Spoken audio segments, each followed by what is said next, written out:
Sarah's hand trembled as she reached for the door handle to her office. The words still echoed in her mind, "We're both adults, but I can't cross this line." How could Mark, her most dedicated employee, a single father she'd grown to admire more than she cared to admit, have seen through her so completely? The attraction she'd carefully hidden behind professional smiles and formal emails, he'd known all along. And worse, he was rejecting her before she'd even gathered the courage to acknowledge what was happening between them. She froze, her coffee spilling slightly onto her cream blouse. What would she even say to him now?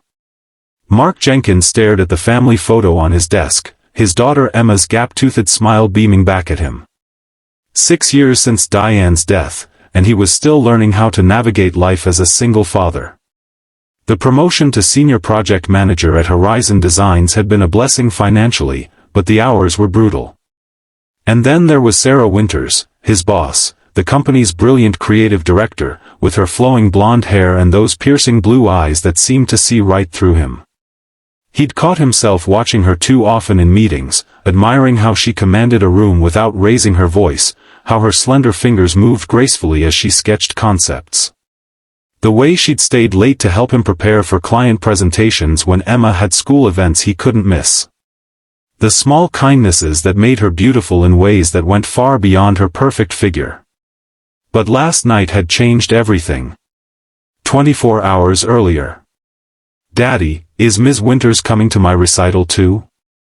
Emma asked, adjusting her ballet shoes on the living room floor.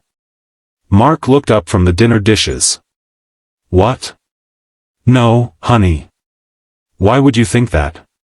"Because you talk about her all the time," Emma said with the devastating honesty of a 9-year-old.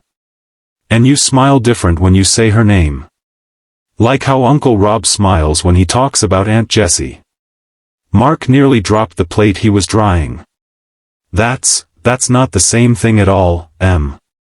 Ms. Winters is my boss." "So? Grown-ups can like their bosses. Lily's mom married her boss." "Well, I'm not marrying anyone," Mark said firmly, though his heart was racing. Was he that transparent? "Now go practice your routine one more time, then bed." Later that night, after tucking Emma in, Mark sat alone with a glass of whiskey, confronting a truth he'd been avoiding for months. The feelings he had for Sarah weren't just admiration or professional respect. They were deeper, more complicated, and absolutely forbidden. Office relationships were explicitly discouraged at Horizon, especially between managers and their direct reports. One of them would have to transfer departments, and with his recent promotion and Sarah's position. His phone buzzed with a text message. *Sarah, just reviewed your proposal for the Westfield campaign. Brilliant work. Can we discuss over coffee tomorrow before the team meeting? *. Mark stared at the message, his thumb hovering over the keyboard. A simple professional request, yet his pulse quickened. He needed to establish boundaries, for Emma's sake, for his career, for his sanity. *Mark, thanks. Actually, could we talk in your office instead?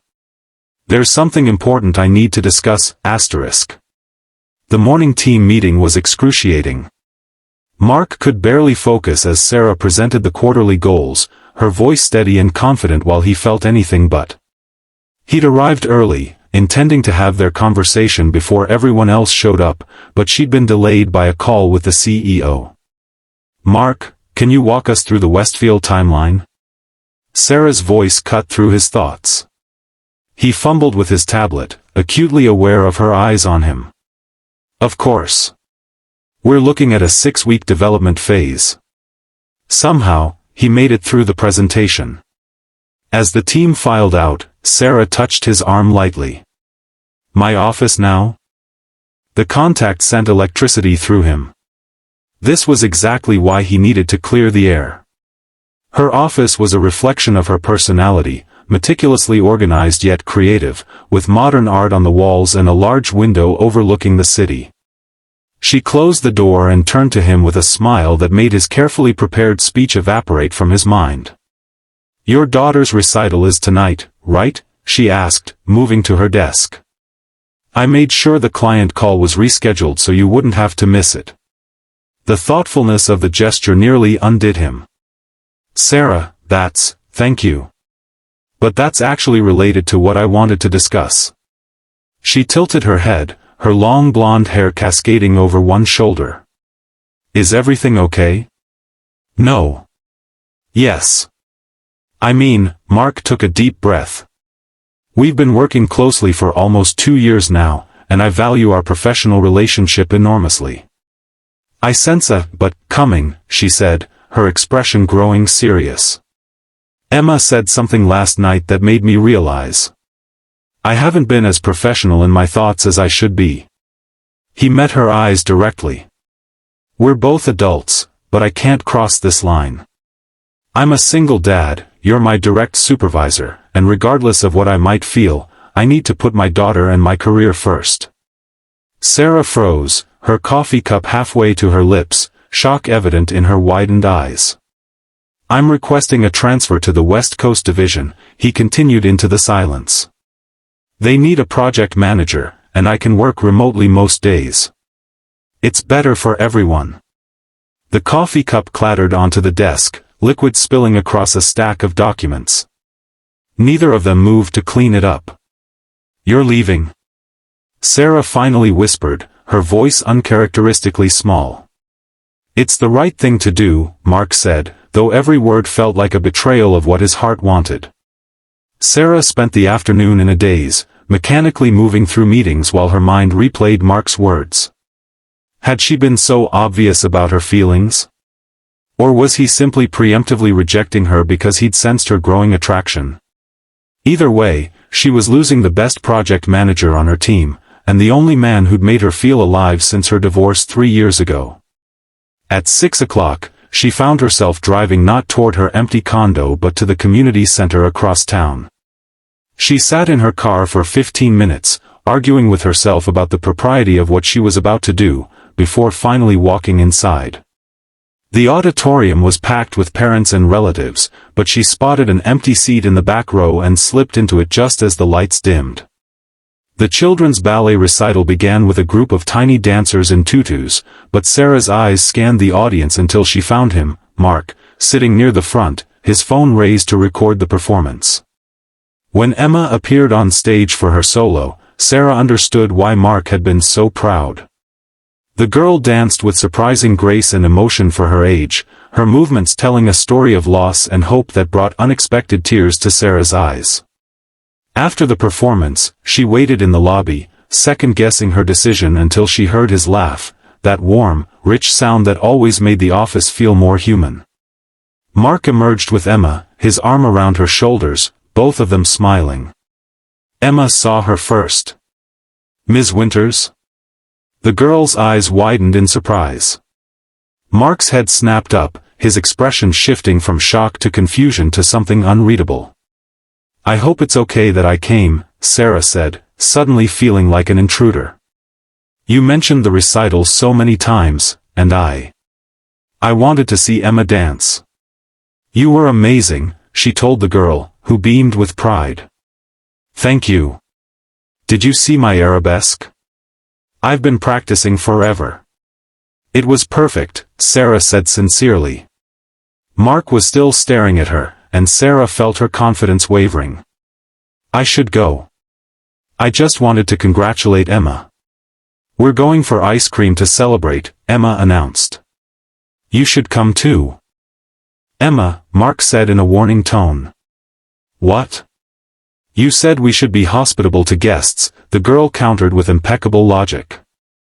A smile tugged at Mark's lips despite himself. I did say that, didn't I? You don't have to, Sarah began. Actually, Mark interrupted, I think we need to finish our conversation from this morning. And ice cream seems like a better setting than my resignation letter. The small ice cream parlor was crowded with families from the recital. Emma had quickly spotted some friends and, after extracting permission from her father, joined their table, leaving Mark and Sarah sitting awkwardly across from each other. You haven't submitted a resignation letter yet, have you? Sarah asked, breaking the silence. Mark shook his head. I was going to do it tomorrow. Don't. The word came out more forcefully than she'd intended. At least, not until you hear what I have to say.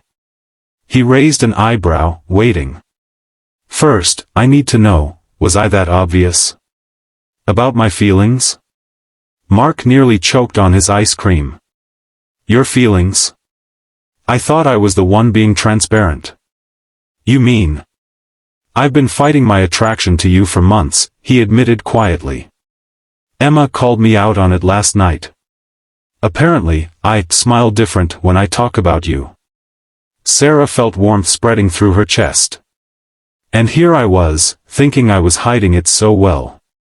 So this morning, when I said I couldn't cross that line, I thought you were rejecting me before I'd even had the chance to acknowledge what was happening between us. They both laughed, the tension finally breaking. We still have the same problem, though, Mark said, sobering. Company policy. Actually, Sarah interrupted, I've been offered the creative director position at the parent company. I've been considering it for weeks, but I was hesitant to leave my team.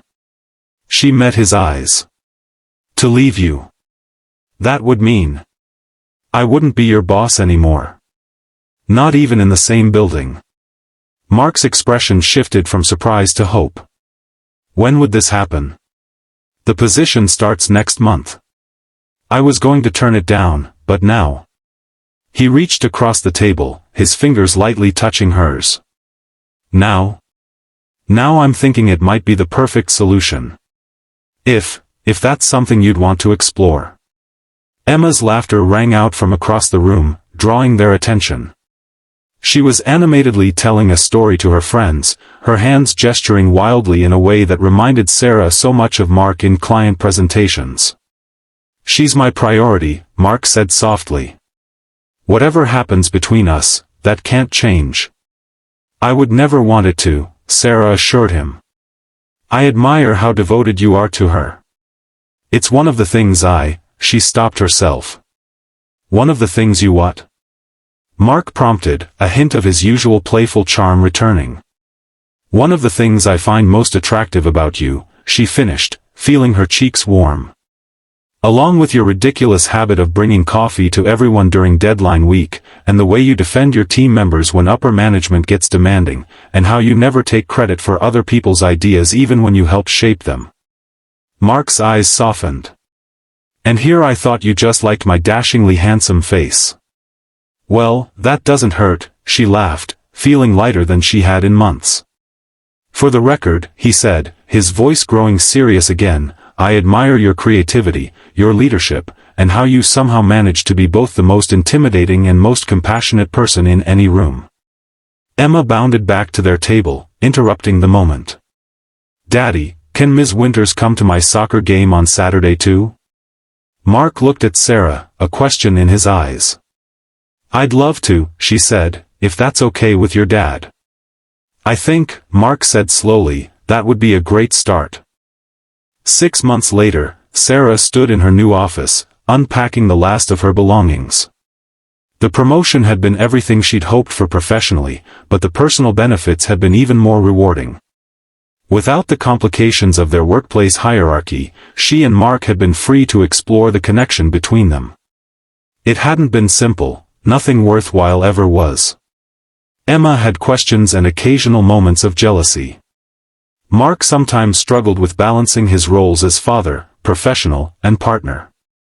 Sarah had her own insecurities about joining a ready-made family after years of independence. But they were figuring it out, one day at a time. A knock at her door pulled her from her thoughts. Mark stood there, holding a small gift bag. Congratulations on your first month as creative director, he said, crossing the room to kiss her cheek. Thank you. How did you get past security? He grinned. I have my ways. Actually, I'm meeting with your marketing team about the new campaign.